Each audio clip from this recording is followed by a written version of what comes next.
Écoutez, faute d'informations indépendantes, on est réduit aux hypothèses.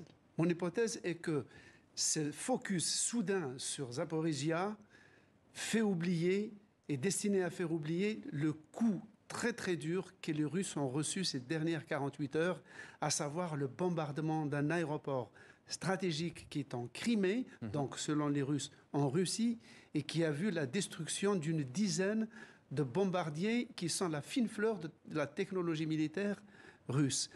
Voilà pourquoi, il me semble-t-il, il y a ce focus. Parce que Zaporizhia a des incidents, il y en a eu déjà en 2014, on a dû arrêter 2 réacteurs. Et en juillet dernier, il y a eu des drones, cette fois-ci ukrainiens, qui ont attaqué la centrale. Mais la centrale, selon les Russes, appartient à la société Rosatom, donc ils l'ont d'une certaine manière annexée. Et on voit mal jusqu'à quel point ils pourraient prendre des risques énormes, parce que si jamais il y a un incident, ils payeront l'addition autant que les Ukrainiens. Alors voilà pour le contexte, effectivement, Slimane. Mais dans ce dossier, qu'est-ce que peut vraiment faire l'ONU qui s'inquiète vraiment de ce qui se passe sur le terrain? Alors, mettons dans l'hypothèse optimiste où il ferait une résolution condamnant la Russie.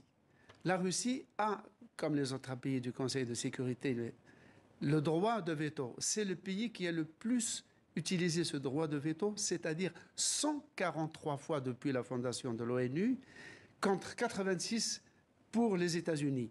Simplement, le 26 avril dernier, l'Assemblée générale a voté une résolution soutenue par plus de 80 pays qui exige que désormais toute puissance qui oppose son droit de veto doit l'argumenter, l'étayer, le justifier.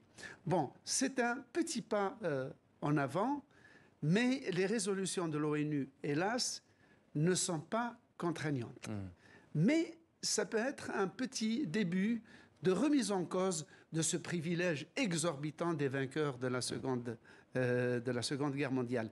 D'ailleurs, 3 pays, la France, le Royaume-Uni et les États-Unis, sont d'accord pour qu'on réexamine ce privilège incroyable de ces 5 pays.